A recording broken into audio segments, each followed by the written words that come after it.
प्यास की वजह से आधी रात को मेरी नींद खुली और जब मैंने समय देखा तो लगभग बेहोश हो गई। रात के 3 बजे थे, शैतान का समय। मैंने वापस सोने की कोशिश करी लेकिन नहीं सो पाई। चल यार, भूत असली नहीं होते लेकिन प्यास असली है, तो अपनी हिम्मत जुटाओ और जाकर अपना ठंडा पानी पियो। हनुमान चालीसा जपते मैं किचन में गई, लेकिन अचानक मुझे एक परछाई हिलती दिखी। अरे मेरे भगवान, क्या ये शैतान है? मैं चिल्लाने ही वाली थी, लेकिन तभी मुझे एहसास हुआ कि ये तो मेरा भाई केविन था, जो कि अजीब लग रहा था। मैंने चुपके से उसका पीछा बेसमेंट तक किया और ये देख के चौंक गई जब उसने एक रहस्यमय दरवाजा खोला जो मैंने पहले कभी नहीं देखा था। लेकिन इससे पहले कि वो अंदर जाता, उसने मुड़कर मुझे देख लिया। इसके बारे में कभी किसी से कुछ मत कहना, स्पेशली डैड से, चाहे कुछ हो जाए। क्यों?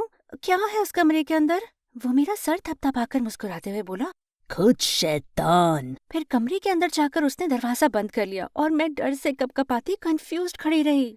हाय, मेरा नाम है केंड्रा और ये मेरी कहानी है कि कैसे मेरे मिस्टीरियस भाई ने मेरी जिंदगी बदल दी हमेशा के लिए। आगे बढ़ने से पहले प्लीज लाइक और सब्सक्राइब करें। उस रात जो हुआ उसके बाद मैंने सुबह उठते ही सबसे पहले जाकर बेसमेंट का दरवाजा चेक करा, लेकिन बदकिस्मती से उसमें इतने सारे ताले लगे थे। केविन पक्का यहाँ पर कुछ छुपा रहा था और मैं क्यूरियोसिटी से मरे जा रही थी। डिनर के दौरान आखिरकार मैंने उसे घेर ही लिया। तुम्हें यकीन है कि तुमने कोई सपना नहीं देखा? क्योंकि ऐसा तो कुछ हुआ ही नहीं था। वो रात काफी अजीब तो थी, हो सकता है वो सही हो। डैड के आने की वजह से हमारी बात अधूरी रह गई। बेटा, समय आ गया है कि तुम कंपनी संभालो। अगले हफ्ते तुम्हें सबसे मिलाने के लिए हम एक पार्टी रखेंगे। सभी तुमसे मिलने के लिए उत्साहित हैं। लेकिन डैड। लेकिन नहीं, तुम कुछ महीनों में ग्रेजुएट हो जाओगे तो तैयार हो जाओ। मैं नहीं चाहता कोई दिक्कत, समझे? ऑफ कोर्स मेरा भाई उन्हें ना तो नहीं कह सकता था। वो हमेशा से उनका फेवरेट था, उनका गोल्डन बॉय, एक परफेक्ट बेटा। और मैं तो उनके लिए अनजान ही थी। अगर माँ जिंदा होती तो शायद चीजें अलग होती। उस रात में सोने जा ही रही थी, लेकिन अचानक केविन को अपने दरवाजे पर देखकर मैं लगभग चीख ही पड़ी। यहाँ क्या कर रहे हो तुम? तुम्हें जिंदा क्या महसूस कराता है केंड्रा? हाँ, ये कैसी अजीब बातें कर रहे हो? क्या हो गया है तुम्हें? जितना कम जानो उतना अच्छा है। Good night peanut. पीनट? ये कहाँ से आया? ये आज तक हमारे बीच हुई सबसे लंबी और सबसे अजीब बात थी। वो मुझसे 1 साल बड़ा था और बचपन से ही हम कभी करीब नहीं थे। वो अपना समय या तो पढ़ते हुए बिताता, या पियानो पर अपने सोनाटास को परफेक्ट करते हुए, या फिर डैड के साथ चेस खेलते हुए, बिजनेस डिस्कस करते हुए। हम स्कूल में भी ज्यादा नहीं मिलते थे क्योंकि वो अपना सारा टाइम या तो अपने बेस्ट फ्रेंड सेड्रिक या फिर अपनी फैन गर्ल्स के साथ घिरे हुए बिताता। अगली सुबह मेरी नींद डैड के चिल्लाने की आवाज से खुली जो लाइब्रेरी से आ रही थी। मैं भागकर चेक करने पहुंची और देखा कि हमारी एक मेट को केविन के तकिए के नीचे एक खत मिला था। उसको पढ़कर मैं दंग रह गई। केविन चला गया था। ये नहीं बताया कि कहाँ गया और कब वापस आएगा, बस इतना लिखा था कि मेरा इंतजार मत करना। ऐसी उम्मीद मैं तुमसे कर सकता था, लेकिन अपने बेटे से नहीं। वो एक जिम्मेदार नौजवान है।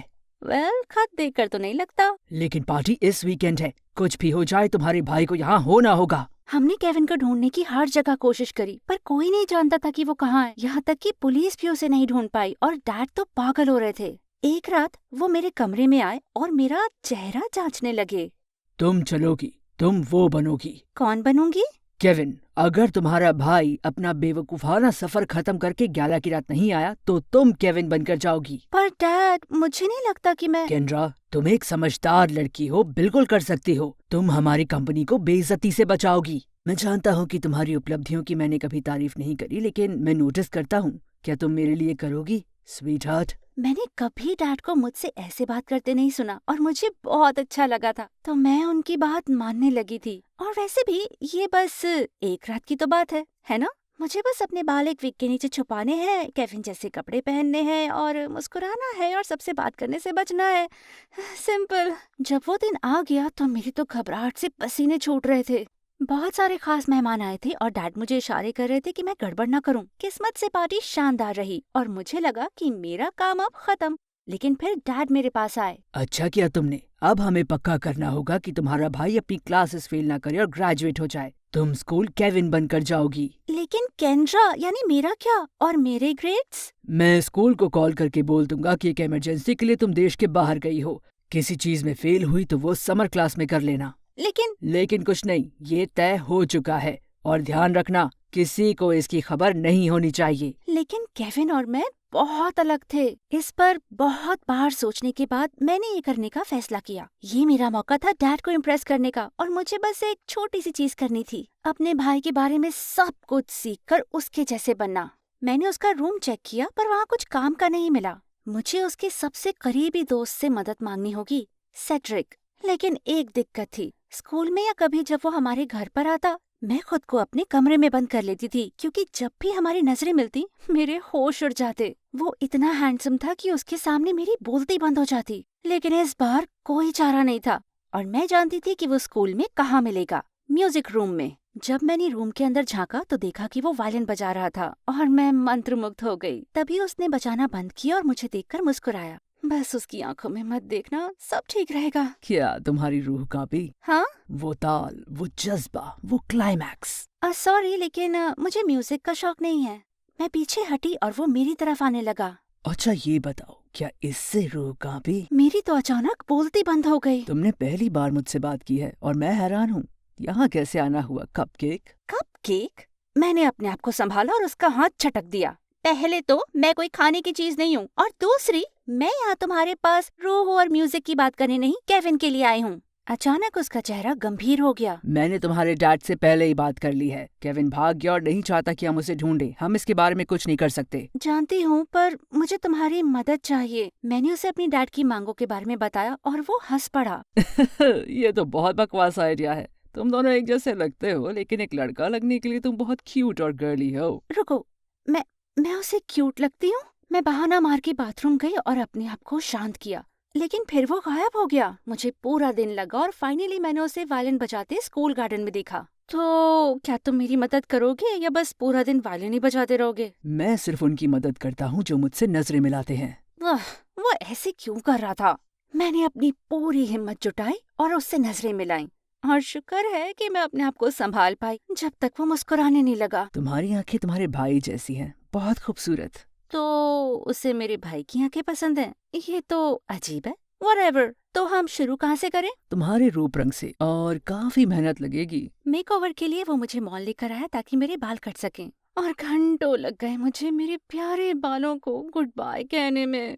अपने बालों की किस्मत स्वीकारने के बाद हमने केविन के स्टाइल के कुछ कपड़े ट्राई किए। जब मैं लेदर जैकेट पहन के बाहर आई तो वो जिप लगाने के लिए मेरे पास आया। वो इतना पास था, मेरी सांसें रुक गईं। अब परफेक्ट लग रहा है। फिर उसने मुझे केविन के चलने और खड़े रहने का तरीका और हाव भाव सिखाए। तुम्हें तेज चलने के लिए कहा है, गुंडे की तरह नहीं। और अपनी छाती थोड़ी बाहर करो। ऐसा सोचो कि तुमसे मर्दाना यहाँ कोई नहीं। ऐसे? उसने मेरी कमर पकड़ के मुझे गाइड किया और मुझे लगा मैं अपने होश खो दूंगी। तभी मैंने कुछ लड़कियों को नोटिस किया जो हमें देखकर बातें कर रही थीं। दोनों लड़के कितने क्यूट है, मैं तो किसी को भी ले लूं। और उनके बीच कितना प्यार है। OMG, प्यार की जीत हुई। ग्रेट, अब हम लोग एक गे कपल थे। सेड्रिक ने मुझे केविन के इंटरेस्ट के बारे में बताया और मैं हैरान रह गई। मुझे नहीं पता था कि मेरा भाई भोंदू है। उसे स्पंज बॉब इतना पसंद है कि उसने समुद्र में डुबकी लगाकर असली स्पंज बॉब से मिलने का भी सोचा था। लेकिन एक बात से मेरी आंखें भर आईं। और वो तुम्हें बहुत प्यार करता है, लेकिन उसे लगा कि तुम उसे पसंद नहीं करती, इसीलिए उसने दूरी बनाए रखी। क्या? ये सच नहीं है। उसे तुम्हारा बहुत ख्याल है। उसने मुझे तुमसे भी बात करने से मना किया क्योंकि मैं दिक्कत देने वाला लगता हूँ। ओह हाँ, दिक्कत तो तुम देने वाले हो मेरे दिल को।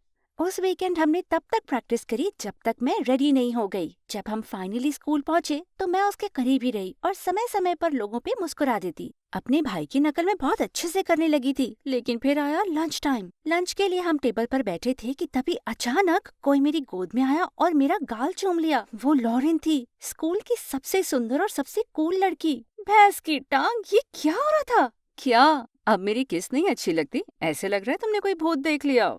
मेरी शक्ल टमाटर सी लाल हो गई जब वो मेरे कान में हंसते हुए बोली, मैं तुम्हारी जैसी देवी को नापसंद तो कर ही नहीं सकता। वाह, तुम कब से इतने चीजी हो गए? मैंने डर के सेड्रिक की तरफ देखा, लेकिन वो नालायक तो अपनी हंसी रोकने में लगा हुआ था। मैंने लात मारी उसे टेबल के नीचे। वो मीचा तो अच्छा लगा। फिर बाथरूम जाने के बहाने से मैं उसे अपने साथ ले गई। वहाँ उसने मुझे बताया कि केविन काफी टाइम से लॉरेन को डेट कर रहा था और मुझे तो पता ही नहीं था। अगले कुछ दिन तक लॉरेन मुझसे चिपकी ही रही। ये नॉर्मल था, लेकिन एक छोटी सी डिटेल कि मैं उसकी असली बॉयफ्रेंड नहीं थी। और इन सब के दौरान सेड्रिक मेरी मदद करने की जगह मेरी तकलीफ में मजे ले रहा था। हम अपनी आखिरी क्लास की तरफ जा रहे थे जब अचानक किसी ने मुझे खींचकर दीवार पे सटा दिया। तुम बहुत अजीब बिहेव कर रहे हो आजकल और मुझे ये पसंद है। इससे पहले कि वो मुझे किस करे, मैंने अपनी शर्ट के अंदर कीड़ा होने का बहाना किया और भाग गई। मुझे सेड्रिक से बात करनी ही थी और हमेशा की तरह वो मुझे म्यूजिक रूम में मिला। हमें लॉरेन को बताना होगा। तभी अचानक लॉरेन वहाँ पर आ गई। क्या बताना होगा? 1 मिनट, ये मत कहना कि तुम दोनों डेट कर रहे हो। क्या? सेड्रिक ने फाइनली वायलिन बजाना बंद किया और मेरी तरफ मुस्कुराया। मैं तो स्ट्रेट हूँ, लेकिन तुम्हारे बॉयफ्रेंड का नहीं पता। ओह बेबी, तुम जानते हो ना, तुम चाहे जैसे आइडेंटिफाई करो, मैं तुम्हें एक्सेप्ट करूंगी। वेल, सुन के अच्छा लगा। लॉरेन को देख के लगा कि वो मान गई, लेकिन अब मुझसे बर्दाश्त नहीं हो रहा था। मैं केविन नहीं हूँ, मैं तुम्हारी बॉयफ्रेंड नहीं हूँ, मैं उसकी बहन केंड्रा हूँ और केविन होने का नाटक कर रही हूँ। फिर मैंने उसको सब कुछ समझाया। ओह ओके, अब समझ आया कि तुम इतना अलग लुक और बिहेव क्यों कर रहे हो। बस इतना। क्या तुम्हें केविन पर गुस्सा नहीं आ रहा? मुझे केविन की शरारतों की आदत है, तो मैं इस मिशन में कोई हेल्प कर सकती हूँ। बस किसी को इसके बारे में बताना मत। समझ गई बेबी। सच जानने के बाद भी उसने मुझे मेरे गाल पर किस किया और इससे सेड्रिक की हंसी छूट गई। उस दिन से मैं उन दोनों के साथ घूमने लगी। उन्होंने मुझे मेरे भाई के बारे में ऐसी चीजें बताई जो मुझे पता ही नहीं थी। मुझे एहसास हुआ कि वो इतना बोरिंग नहीं था जितना मुझे लगता था। एक दिन सेड्रिक मुझे अपने साथ म्यूजिक रूम ले गया और उसकी नई कॉम्पोजिशन को सुनने के लिए कहा।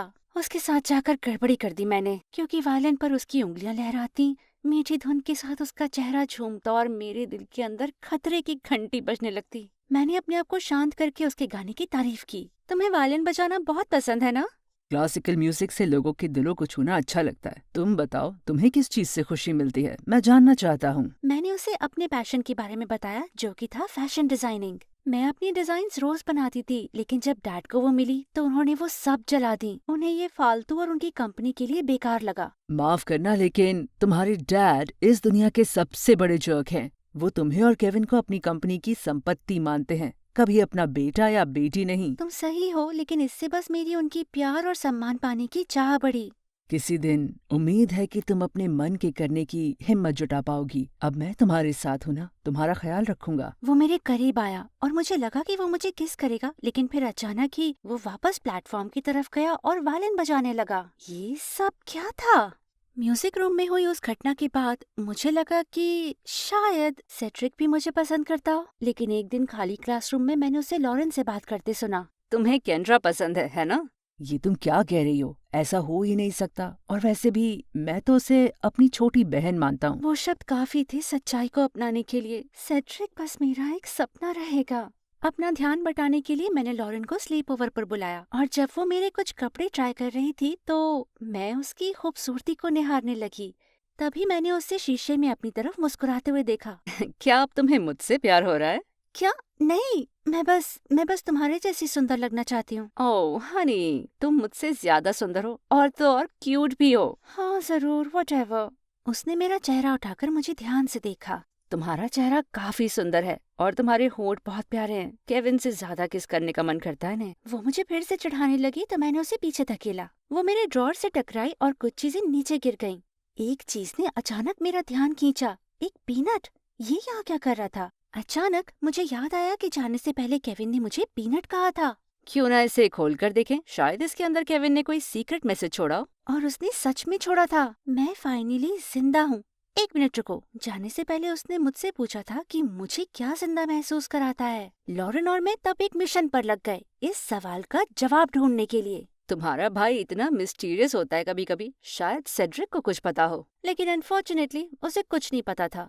एक दिन डैड ने अचानक मुझे बुलाया और लॉरेन के बारे में पूछने लगे। सुना है वो तुम्हारे भाई को डेट कर रही है। उसके पेरेंट्स और मैं एक बहुत ही इम्पोर्टेंट बिजनेस डील करने वाले हैं। कल रात वो लोग डिनर पर आएंगे। तुम लॉरेन को अच्छे से अटेंशन देना। मुझे लगा इसमें तो कोई प्रॉब्लम नहीं होगी, लेकिन अचानक उन्होंने हमारी शादी का फैसला किया। और डैड तो जानते थे कि मैं केंड्रा हूँ। वो तो मेरी सोच से ज्यादा पागल थे। तुम्हें लगता है केविन तब तक घर आ जाएगा? मुझे नहीं पता वो वापस आएगा या नहीं। यकीन नहीं होता कि तुमने एक इडियट को डेट किया। थोड़ा संभल कर बोलो हनी, वो मेरा इडियट है। वेल, हमें ढूंढना होगा तुम्हारा इडियट जल्द से जल्द। अगले दिन सेड्रिक को हम एक कैफे में मिले केविन को ढूंढने की बात करने के लिए। हमें नहीं पता वो जिंदा किससे महसूस करता है। हमें उसके आने का वेट करना चाहिए। हमारे पेरेंट्स हमारी शादी कराने के बारे में सोच रहे हैं। हमारे पास टाइम नहीं है। तुम जानते हो मेरे पेरेंट्स क्या करेंगे जब उन्हें मालूम पड़ेगा कि उनके साथ धोखा हुआ है? घबराहट में मुझे एक और चीज याद आई। बेसमेंट का वो मिस्टीरियस डोर। मैंने उन्हें उसके बारे में बताया और डैड के जाने का वेट किया ताकि हम वो ताले तोड़ सकें। लेकिन अंदर जाके पता लगा कि वो एक डार्क रूम था जहाँ केविन अपनी फोटोज डेवलप करता था और वो उसके रूम से जुड़ा था और वो सारी पिक्चर्स एक आइलैंड से रिलेटेड थी। इसका तो एक ही मतलब था, केविन किसी आइलैंड पर होगा। अब समझ आता है कि वो हर वीकेंड गायब कहाँ होता था। एक बार उसके बैग में मुझे कैमरा भी मिला था, कभी दोबारा नहीं दिखा वो। और तुम दोनों ने इसके बारे में मुझे पहले क्यों नहीं बताया? तुम दोनों गधे हो। और इसके साथ ही हम तीनों निकल पड़े मेरे भाई को वापस लाने के लिए। रास्ते भर मैंने लॉरेन के साथ फ्लर्ट किया ताकि सेड्रिक को अवॉइड करूं। और एक पल को मुझे लगा कि वो शीशे के जरिए मुझे गुस्से से देख रहा है। क्या वो जेलस था? उम्मीद थी। 2 दिनों में हम ऑलरेडी 7 आइलैंड्स देख चुके थे, लेकिन कहीं भी केविन नहीं था। हम उम्मीद हारने ही वाले थे कि तभी किसी को हैमक पर हमने लेटे हुए देखा। वो केविन था। वो हमें देखकर भी चौंक गया था। अचानक उसने सेड्रिक को गुस्से से देखा। डूड, तुमने इन्हें बता दिया? रुको, तुम जानते थे? मैं समझा सकता हूँ। नहीं, तुम जानते थे और तुमने कुछ नहीं कहा, जबकि तुम जानते थे कि मैं अपने भाई को वापस लाना चाहती थी ताकि मुझे मेरी जिंदगी वापस मिले। लॉरेन भी बहुत गुस्सा थी। बेब, मैं समझा सकता हूँ। चुप रहो केविन, इस वक्त मुझे तुम पर बहुत गुस्सा है। केंड्रा, बाद में, अभी मुझे मेरे भाई से बात करनी है। मैं चली गई और केविन मेरे पीछे आया। अब बताओ मुझे कि मेरी पहचान की बलि देने का कारण क्या है? माफ करना पीनट, मेरी उलझन में तुम फंसो ऐसा मैं नहीं चाहता था। पापा की उम्मीदों से मुझे बहुत घुटन महसूस होने लगी थी। मैं जानता था कि एक दिन कंपनी को मुझे संभालना होगा, लेकिन सोचा नहीं था इतनी जल्दी होगा। मुझे लगा मेरी पसंद की चीज करने का मेरे पास समय होगा। हर आइलैंड को एंजॉय करूं, उसकी खूबसूरती अपनी लेंस में देखूं, लेकिन अचानक मेरे पास साल भी नहीं था। मैं घबरा गया, इसीलिए घर से भाग गया। मैं कायर हूँ। एक पल नहीं लगा मुझे पिघलने के लिए। नहीं, इतना साहस तुमने पहले कभी नहीं दिखाया। अपनी पूरी जिंदगी मैंने बस तुम्हें हमेशा पापा की बात मानते हुए देखा था। तुम्हारे इस रूप पर मुझे गर्व है। मैंने उसे वापस आने के लिए मनाया, लेकिन वो मुझे मना बैठा कि मैं डैड को छोड़ के आ जाऊं। और जो हुआ उसके बाद मुझे एक चीज का एहसास हुआ, डैड इस लायक नहीं थे। तो मैं मान गई। जानते हो ना, लॉरेन बहुत अच्छी है, उसे ऐसे छोड़कर आना सही नहीं था। जानता हूँ पीनट, उसे मनाने के लिए मेहनत करनी पड़ेगी। Good luck walnut. बाकी पूरा दिन उसने लॉरेन को मनाने और सेड्रिक से बातें करने में बिताया और मैं रेत पर बैठकर कुछ क्यूट ड्रेसेस ड्रॉ कर रही थी। मेरे भाई ने फिर मेरे पास आकर मुझसे पूछा, क्या तुम सेड्रिक से नाराज हो? मैंने उसे कुछ कहने से मना किया था। तुमसे ये छुपाना उसके लिए बहुत मुश्किल रहा होगा। मैं समझती हूँ, पर तुम उसे पसंद करती हो ना? क्या? नहीं, मेरा मतलब। घबराओ मत, मैंने उसे गो सिग्नल दे दिया है। तुम लोग चाहो तो किस करो या जो भी। जैसे ही वो गया, सेड्रिक मेरे पास आया एक खूबसूरत सी मुस्कान लेकर। हम बात कर सकते हैं? मैं उससे नजरें नहीं मिला पा रही थी। किस बारे में? हमारे बारे में। मैंने हमेशा से तुम्हें चाहा है, वालन से भी ज्यादा। उसकी बात सुनकर मन किया कि पिघल ही जाऊं। इतने सालों उसे इग्नोर करने का मैंने उसे कारण बताया और उसका जवाब उसने मुझे दिया, फाइनली किस करके होठों पे। अच्छा हुआ मैं बेहोश नहीं हुई। तो क्या इससे इस बार रूह कांपी? हाँ, फाइनली।